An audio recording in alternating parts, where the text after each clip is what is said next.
WhatsApp class 12 welcome back to our channel. और आज हम लोग स्टार्ट करने वाले हैं मैक्रो इकोनॉमिक्स में government budget. Government budget is one of the most important chapter for class 12।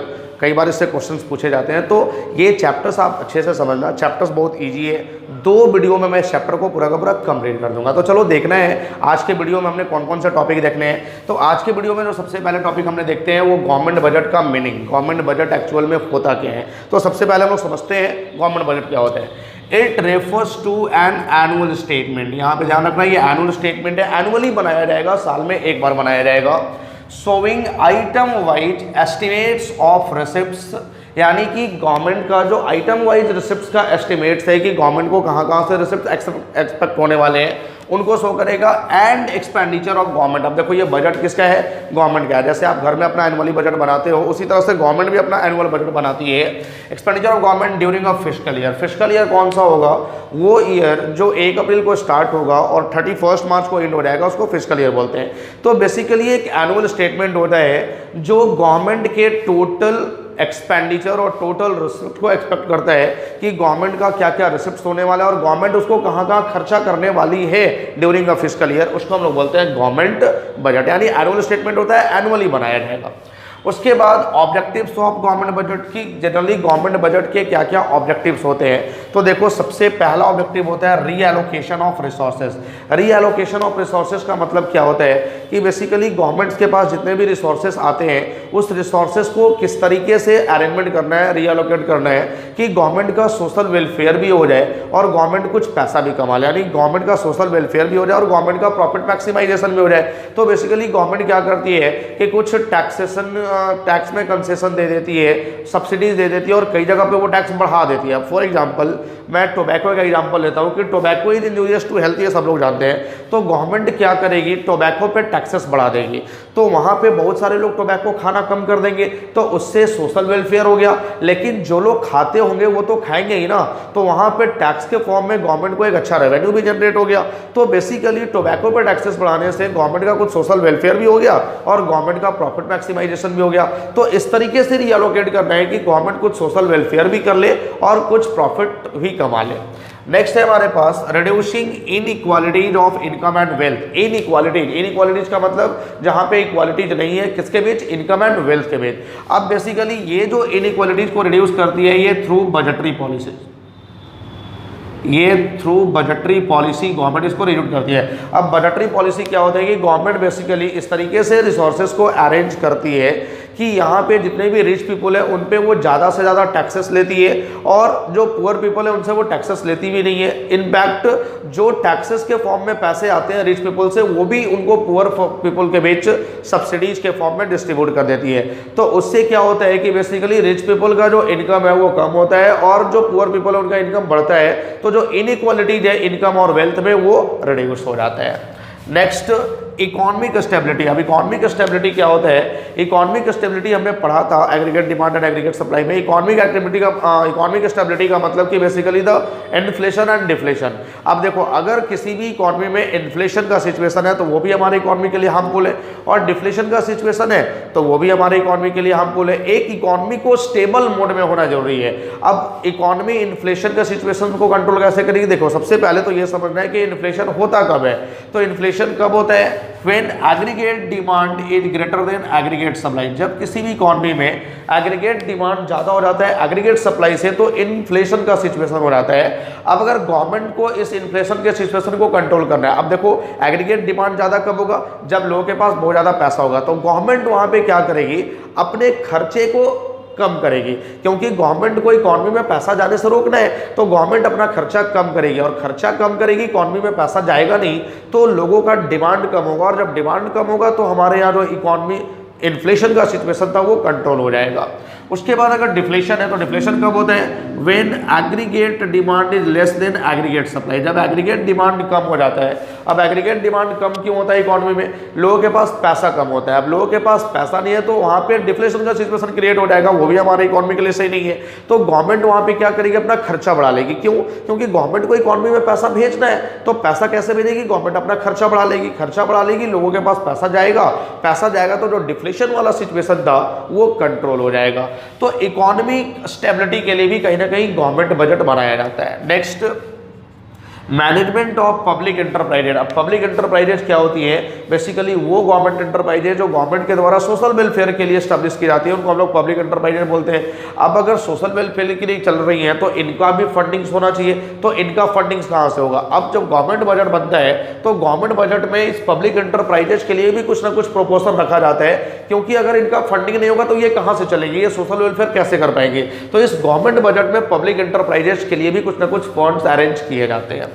Next economic growth. अब इकोनॉमिक ग्रोथ क्या होता है, इकोनॉमिक ग्रोथ में जनरली गवर्नमेंट इस तरीके से फाइनेंस का अरेंजमेंट करती है, रिसोर्सेज का अरेंजमेंट करती है through it's saving and investment.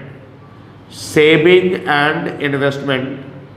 अब सेविंग एंड इन्वेस्टमेंट क्या होता है कि बेसिकली जो एक हाउस होल्ड सेक्टर है, जो हाउस होल्ड है वो सेव करता है तो वो कहीं ना कहीं इन्वेस्ट करता है। अब जो लोग भी सेविंग करते हैं वो कहीं ना कहीं इन्वेस्टमेंट करेंगे, इन्वेस्टमेंट करेंगे तो उनको एक अच्छा रिटर्न मिलेगा, और अच्छा रिटर्न मिलेगा तो बेसिकली वो सारा पैसा फिर से वापस वो इकॉनमी में लगाएंगे, तो हमारी इकॉनमी का ग्रोथ होगा।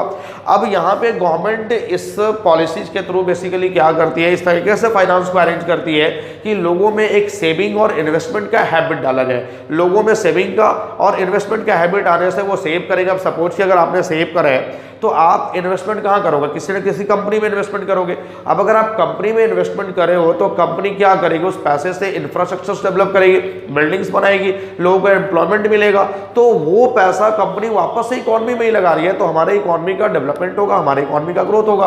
तो इकॉनमिक ग्रोथ के लिए भी बेसिकली गवर्नमेंट बजट बनाया जाता है। और लास्ट है हमारे पास रिड्यूसिंग रीजनल डिस्पैरिटीज। अब रीजनल डिस्पैरिटीज क्या होता है कि एक रीजन तो बहुत ज़्यादा डेवलप है और एक रीजन डेवलप ही नहीं है, तो जो लोग भी अपना बिजनेस सेटअप करेंगे, बिल्डिंग्स बनाएंगे, वो उसी रीजन में बनाएंगे जो बहुत ज़्यादा डेवलप है, तो वो तो और डेवलप होते चला जाएगा। और जो रीजन डेवलप ही नहीं है वहाँ पे कोई अपना बिजनेस नहीं लगाना चाहेगा, कोई अपना बिल्डिंग नहीं बनाना चाहेगा, तो उस रीजन का कोई डेवलपमेंट नहीं होगा। अब सपोज कि दो रीजन है, एक रीजन एक्स और एक रीजन वाई। अब एक्स रीजन तो काफ़ी ज़्यादा डेवलप है, लेकिन वाई जो है वो काफ़ी कम डेवलप है, उसका डेवलपमेंट ही नहीं हो रहा है। तो हर कोई ये चाहेगा कि हम यहीं पे अपना बिजनेस लगाएं, हम यहीं पे अपना बिल्डिंग्स बनाएं, और इस रीजन में तो कोई जाना ही नहीं चाहेगा, कोई बिजनेस लगाना नहीं चाहेगा, कोई बिल्डिंग ही नहीं बनाना चाहेगा। तो गवर्नमेंट यहाँ पे बेसिकली अपने गवर्नमेंट बजट के थ्रू क्या करती है कि यहाँ पे जो रीजन कम डेवलप है या डेवलप ही नहीं है, वहाँ पे कुछ वो कंसेशन प्रोवाइड कर देती है, कुछ वो सब्सिडीज प्रोवाइड करती है। अब जब कंसेशन और सब्सिडीज प्रोवाइड कर देती है, अलग अलग फैसिलिटीज प्रोवाइड कर देती है, तो लोग इस रीजन में भी अपना बिजनेस लगाना स्टार्ट करेंगे, यहाँ पे भी बिल्डिंग बनाना स्टार्ट करेंगे, तो इसका भी डेवलपमेंट होगा। तो जो रीजनल डिस्पैरिटीज था एक्स और वाई रीजन में, वो डिस्पैरिटीज रिड्यूस हो जाएगा थ्रू द गवर्नमेंट बजट। तो आई होप कि ये सारे ऑब्जेक्टिव्स आपको समझ में आ गए गवर्नमेंट बजट के। अब उसके बाद नेक्स्ट सबसे पहले देखा जाए तो गवर्नमेंट बजट कितने प्रकार का होता है, दो प्रकार का। एक होता है रेवेन्यू बजट और एक होता है कैपिटल बजट। रेवेन्यू बजट जो रेवेन्यू रिसिप्ट्स और रेवेन्यू एक्सपेंडिचर यानी गवर्नमेंट के रेवेन्यू एस्पेक्ट को कवर करता है, उसको हम लोग बोलते हैं रेवेन्यू बजट। और जो गवर्नमेंट के एसेट्स और लायबिलिटीज को कवर करता है उसको हम लोग बोलते हैं कैपिटल बजट। तो रेवेन्यू बजट में दो चीजें आती है, एक रेवेन्यू रिसिप्ट्स और एक रेवेन्यू एक्सपेंडिचर, और कैपिटल बजट में आती है कैपिटल रिसिप्ट्स और कैपिटल एक्सपेंडिचर। तो आज जो है हम लोग इस वाले पार्ट को कवर करेंगे, और ये जो कैपिटल बजट वाला पार्ट है ये मैं कवर करूंगा नेक्स्ट वीडियो में, और ओवर हमारा चैप्टर हो जाएगा नेक्स्ट वीडियो में। तो देखो सबसे पहले हम लोग बात करें बजट रिसिप्ट्स की। तो जो बजट रिसिप्ट्स होता है वो दो तरह का होता है, एक होता है रेवेन्यू रिसिप्ट्स और एक होता है कैपिटल रिसिप्ट्स। रेवेन्यू रिसिप्ट्स और कैपिटल रिसिप्ट। अब रेवेन्यू रिसिप्ट्स क्या होता है कि जो किसी भी गवर्नमेंट के लिए रेगुलर बेसिस का रिसिप्ट्स होता है उसको हम लोग रेवेन्यू रिसिप्ट्स बोलते हैं। तो इसमें दो चीजें आती है, टैक्स रेवेन्यू और एक होता है नॉन टैक्स रेवेन्यू। अब बेसिकली देखा जाए तो टैक्स रेवेन्यू क्या होता है, सबसे पहले तो हम लोग को देखना है कि रेवेन्यू रिसिप्ट्स होता क्या है, उसके बाद हम लोग देखेंगे कैपिटल रिसिप्ट। तो रेवेन्यू रिसिप्ट्स क्या होता है, it refers to the receipts which neither create. अब देखो दो चीजें होती है कि अगर गवर्नमेंट को कोई भी रिसिप्ट्स होता है तो वो दो चीजों पर अपना इंपैक्ट डालता है, गवर्नमेंट के एसेट्स पे और गवर्नमेंट के लायबिलिटीज पे। तो ये एक ऐसा रिसिप्ट्स होता है, रेवेन्यू रिसिप्ट्स एक ऐसा रिसिप्ट्स है विच नीदर क्रिएट एनी लायबिलिटी, ना तो गवर्नमेंट के किसी लायबिलिटीज को बढ़ाएगा। अब गवर्नमेंट के लायबिलिटी को बढ़ाने से क्या मतलब है कि सपोज अगर गवर्नमेंट ने कहीं से लोन लिया तो वहां पे लोन से रिसिप्ट्स तो हो रहा है लेकिन वो गवर्नमेंट के लायबिलिटी को बढ़ा रहा है। और गवर्नमेंट का एसेट्स का मतलब कि सपोज गवर्नमेंट ने किसी एसेट्स को सेल कर दिया तो गवर्नमेंट का एसेट्स कर दिया। तो एक ऐसा receipt which neither create any liabilities nor cause any reduction in assets of the government, यानी ना तो गवर्नमेंट के लायबिलिटीज को बढ़ाएगा और न ही किसी एसेट्स को घटाएगा, उसको हम लोग क्या बोलेंगे, revenue receipt. It is regular and recurring in nature. अब ये रेगुलर और रेकरिंग नेचर का होता है। रेगुलर और रेकरिंग नेचर का मतलब क्या होगा कि ये गवर्नमेंट को रेगुलर बेसिस पर रिसिप्ट होते रहेंगे। तो यहाँ पे हम लोग क्या बोलेंगे, टैक्स। टैक्स क्या होता है, रेगुलर और रेकरिंग बेसिस पर रिसिप्ट होता है। तो टैक्स रेवेन्यू रिसिप्ट का सबसे बेस्ट एग्जाम्पल अपने यहाँ पे लिखा भी था, एक टैक्स रेवेन्यू और दूसरा होता है नॉन टैक्स रेवेन्यू। अब सबसे पहले देखा जाए तो टैक्स रेवेन्यू क्या होता है, it refers to the sum of total receipts from taxes and other duties imposed by government. यानी गवर्नमेंट्स के जो टोटल रिसिप्ट्स होते हैं टैक्सेस से और अदर ड्यूटीज से जो गवर्नमेंट ने लगाए हैं, उसके सम टोटल को हम लोग क्या बोलते हैं, टैक्स रेवेन्यू। यानी गवर्नमेंट का टैक्स से जितना भी पैसा रिसिप्ट हो रहा है और अदर ड्यूटी जो गवर्नमेंट ने लगा के रखे हैं उससे जितना पैसा रिसिप्ट हो रहा है, दोनों के सम टोटल को क्या बोला जाएगा, टैक्स रेवेन्यू। अब सबसे पहले टैक्स रेवेन्यू को दो पार्ट में डिवाइड करा जाएगा। यहाँ पे हमने लिखना भूल गया। टैक्स रेवेन्यू में एक होता है डायरेक्ट टैक्स और एक होता है इनडायरेक्ट टैक्स। डायरेक्ट टैक्स और इनडायरेक्ट टैक्स। अब देखो सबसे पहले हम लोग वो देखेंगे डायरेक्ट टैक्स और इनडायरेक्ट टैक्स क्या होता है। सबसे पहले तो ये जानना होगा कि बेसिकली टैक्स क्या होता है। तो tax is a compulsory payment, यानी एक कंपलसरी पेमेंट है। यहाँ पे कोई ऑप्शन नहीं है कि मन है तो देना है, नहीं मन है तो नहीं दूंगा। यहाँ पे देना ही पड़ेगा भाई, कंपलसरी पेमेंट है।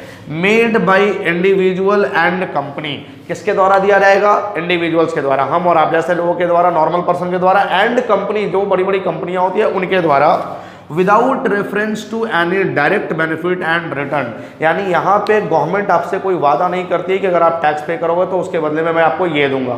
बेसिकली जो टैक्स आप देते हो उसका रिटर्न आप ही को मिलता है, उसका बेनिफिट आप ही को मिलता है, लेकिन गवर्नमेंट यहाँ पे कोई प्रॉमिस नहीं करती है, गवर्नमेंट कोई वादा नहीं करती है। तो without reference any direct benefit और रिटर्न जो कंपलसरी पेमेंट होता है इंडिविजुअल और कंपनी के द्वारा गवर्नमेंट को किया जाता है, उसी को हम लोग क्या बोलते हैं, टैक्स। अब उसके बाद हमने देखना है डायरेक्ट टैक्स और इनडायरेक्ट टैक्स। तो डायरेक्ट टैक्स क्या होता है और इनडायरेक्ट टैक्स क्या होता है, अभी जस्ट मैं आपको बताऊंगा। मैं आया जस्ट 2 सेकंड में, तब तक आप इसका स्क्रीनशॉट लो। मैं अभी आपको बताता हूं डायरेक्ट और इनडायरेक्ट टैक्स। चलो अब हम लोग देखते हैं what is the difference between direct tax और इनडायरेक्ट टैक्स। तो इनडायरेक्ट टैक्स और डायरेक्ट टैक्स का मीनिंग भी और दोनों में डिफरेंस क्या है वो भी देखते हैं। तो सबसे पहले मीनिंग के बेसिस पे अगर देखा जाए तो क्या डायरेक्ट टैक्स होता है और क्या डायरेक्ट टैक्स होता है, इनडायरेक्ट टैक्स होता है और क्या दोनों में डिफरेंस होता है। तो these are taxes imposed on income and property, यानी वैसा टैक्सेस जो किसी भी इनकम और प्रॉपर्टी पे लगाया जाता है। किसकी इनकम और प्रॉपर्टी पे, ऑफ इंडिविजुअल एंड कंपनी, यानी किसी भी इंडिविजुअल एंड कंपनी के इनकम एंड प्रॉपर्टी पे जो टैक्स लगाया जाता है, and are paid directly by them to government, और वो टैक्स जो डायरेक्टली उनके द्वारा गवर्नमेंट को पे किया जाता है उसको हम लोग बोलते हैं डायरेक्ट टैक्स। अब सपोज कि अगर मेरी इनकम हो रही है तो उस पर गवर्नमेंट को टैक्स मैं ही पे करूंगा, मेरे बिहाफ में कोई और टैक्स पे नहीं कर सकता है। मेरी प्रॉपर्टी पे जो टैक्स हमको पे करना है वो मैं ही पे करूंगा गवर्नमेंट को, मेरे बिहाफ में कोई और पे नहीं कर सकता है। तो इसको हम लोग क्या बोलेंगे, डायरेक्ट टैक्सेस। इनडायरेक्ट टैक्सेस क्या होते हैं, this taxes affect the income and property, यानी वो टैक्सेस जो इनकम एंड प्रॉपर्टी पे लगता नहीं है लेकिन इनकम एंड प्रॉपर्टी को इफेक्ट करता है। किसके इनकम और प्रॉपर्टी को, इंडिविजुअल और कंपनी के इनकम एंड प्रॉपर्टी को इफेक्ट करता है थ्रू देयर कंजम्पशन एक्सपेंडिचर, उनके कंजम्पशन एक्सपेंडिचर के थ्रू। अब कंजम्पशन एक्सपेंडिचर के थ्रू कैसे, कि अगर आप जितना ज़्यादा कंजम्पशन करोगे उतना ही ज़्यादा आपको उस गुड्स पे टैक्स भी देना पड़ेगा। अब जितना ज़्यादा आप टैक्स पे करोगे उतना आपका इनकम क्या होगा, रिड्यूस करेगा। तो आपके इनकम को इफेक्ट कर रहा है, क्योंकि आप जितना ज़्यादा कंजम्पशन करोगे उतना ज़्यादा टैक्स देना पड़ेगा, और जितना ज़्यादा टैक्स आप दोगे उतना आपका इनकम रिड्यूस करेगा। तो ये आपके इनकम पे लग नहीं रहा है, लेकिन आपके इनकम को, आपके प्रॉपर्टी को इफेक्ट कर रहा है आपके कंजम्पशन एक्सपेंडिचर के थ्रू। तो इसको हम लोग क्या बोलते हैं, इनडायरेक्ट टैक्सेस। उसके बाद इम्पैक्ट। इम्पैक्ट क्या होता है, तो these are levied on income and property of individual and company. ये बेसिकली जो डायरेक्ट टैक्सेस होता है वो किसी भी इंडिविजुअल और कंपनी के इनकम और प्रॉपर्टी पे लगता है। These are levied on goods and services, और ये गुड्स एंड सर्विसेज पे लगता है। बर्डन, ये काफी इंपॉर्टेंट पॉइंट है, ये काफी इंपॉर्टेंट पॉइंट है, इसको समझना। बर्डन का मतलब क्या होता है कि बेसिकली डायरेक्ट टैक्सेस में बर्डन को शिफ्ट नहीं करा जा सकता है और इनडायरेक्ट टैक्सेस में बर्डन को शिफ्ट करा जा सकता है। Burden can not be shifted और बर्डन कैन बी शिफ्टेड। अब burden can not be shifted, burden shift करने का क्या मतलब हुआ कि सपोज कि अगर मेरा इनकम है तो मुझे टैक्स भरना है, अब वो टैक्स मुझे ही भरना पड़ेगा, मैं अपने टैक्स को किसी दूसरे पर्सन के ऊपर शिफ्ट नहीं कर सकता हूँ। तो यहाँ पे बर्डन जो है वो टैक्स भरने का मेरा है और मैं अपने बर्डन को कहीं और शिफ्ट नहीं कर सकता हूँ। लेकिन जो इनडायरेक्ट टैक्सेस होता है उसमें बर्डन को शिफ्ट करा जाता जा सकता है। अब सपोज कि जैसे आप अगर किसी भी रेस्टोरेंट में जाते हो खाना खाने, और रेस्टोरेंट में जब खाना खाते हो तो आपका जो रेस्टोरेंट का बिल आता है वो 1000 रुपीज़ का आता है, यानी जो खाना आपने खाया उसका कॉस्ट क्या था 1000। जब आपके पास बिल आता है तो इस बिल में CGST और SGST ये दोनों ऐड किया हुआ रहता है। अब सपोज कि 100 रुपीज़ का CGST और 100 रुपीज़ का SGST, तो ओवरऑल जो आपके पास बिल आया वो कितने का आया 1200 का। आपने खाना तो सिर्फ खाया था 1000 रुपीज़ का, बट आपको जो बिल पे करना पड़ रहा है वो 1200 का, यानी 200 आपको एक्स्ट्रा तो पे करना पड़ रहा है। तो ये 200 आप एक्स्ट्रा किस फॉर्म में पे कर रहे हो, टैक्स के फॉर्म में।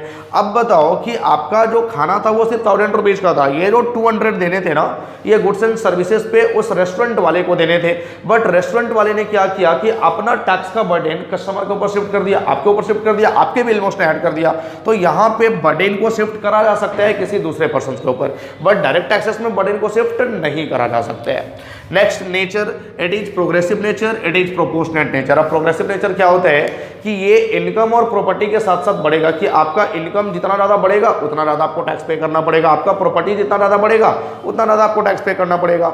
लेकिन ये प्रोपोर्शनेट होता है। प्रोपोर्शनेट का मतलब क्या होता है कि अगर आप ज़्यादा कंजम्पशन करोगे तो टैक्स ज़्यादा पे करना पड़ेगा, अगर आप कम कंजम्पशन करोगे तो टैक्स पे कम पे करना पड़ेगा, इवन आप कंजम्पशन ही नहीं करोगे टैक्स भी पे नहीं करना पड़ेगा। तो ये प्रोपोर्शनेट होते हैं। स्कोप की मैं बात करूं तो लिमिटेड स्कोप, वाइडर स्कोप, यानी कि जो डायरेक्ट टैक्सेस है उसका स्कोप लिमिटेड होता है।